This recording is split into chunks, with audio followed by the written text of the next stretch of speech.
से महाकाल की कृपा से वो हमारा सफल होगा। भले मेरी गिरफ्तारी हुई, लेकिन ट्विटर ट्रेंड युवाओं ने चलाया कि स्वर्ण के एक नेता के साथ पुलिस ने बर्बरता की, पुलिस ने उसके साथ अन्याय किया। ये एक ट्रेंड आपके स्वर्ण समाज के युवाओं ने चलाया। सफलता तो मिल गई हमें, लेकिन रोल बैक आज तक हम नहीं करवा पाए।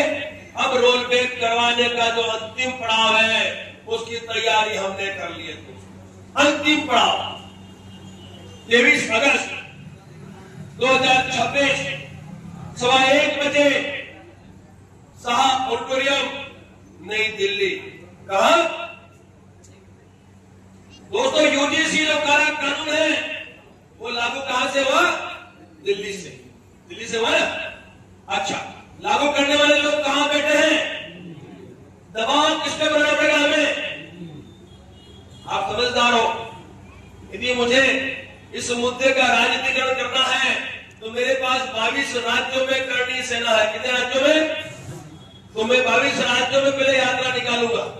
समझना, मैं कुछ कहना चाहता हूं, मैं मेरी बात कर रहा हूं, मैं किसी और की बात नहीं कर रहा। मुझे निजी स्वार्थ यदि देना होता इसका, तो मैं गुजरात से शुरुआत करता, 15 दिन गुजरात लगाता, फिर 15 दिनों में ब्रेक लेता, फिर अगले महीने फिर मैं प्रदेश पूरा ऐसे करके मैं इसको 6 महीने साल भर तक चला लेता। यानी निजी स्वार्थ को मैं साथ लेता। ये आपको समझना पड़ेगा कि जो शक्ति, जो व्यक्ति आप सबके सामने खड़ा है, वो एक फौजी है। और हमें यही सिखाया गया कि यदि आपको सफल होना है तो आपको टारगेट को पहचानना पड़ेगा कि कहां पर प्रहार करेंगे, कहां आक्रमण करेंगे तो हमको सफलता जल्दी मिलेगी। वही कार्य मैं कर रहा हूं। कोई राजनीतिकरण नहीं कर रहा साहब। निजी स्वार्थ होता तो मैं वहां रहता गुजरात में और बाकी प्रदेश में, लेकिन मैंने क्या कहा, मुझे पता है कि कहां से रोल बैक होगा, और इसलिए हमने दिल्ली का गोल आज से 3 महीने पहले जब हमारी मार्च की घटना हुई उसके तुरंत बाद हमने दिल्ली का गोल दिया। दिल्ली का गोल हमने दिया क्योंकि हमें पता है कि ये रोल बैक दिल्ली से ही होगा। आपने देखा जंतर मंतर में बहुत बड़ा आंदोलन हुआ था, नीट पेपर को लेकर, शिक्षा मंत्री के इस्तीफे को लेकर। उस आंदोलन के जो मुख्य थे, युवा जो धन थे, वो महाराष्ट्र के थे, लेकिन वो दिल्ली आए।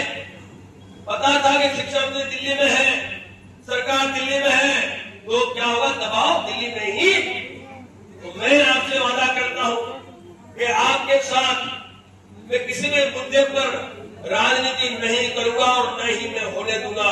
जहां मुझे गलत लगेगा वहां मैं फूटा गाड़ दूंगा।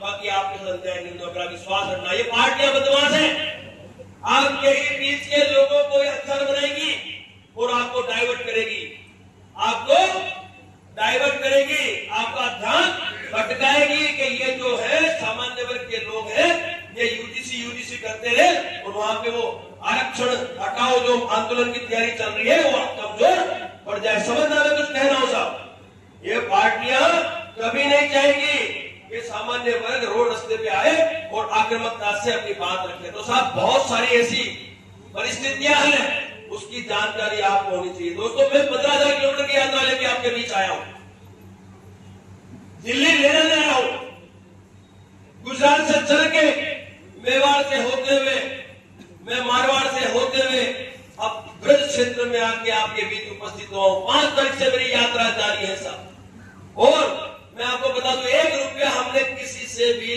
चंदा नहीं लिया है।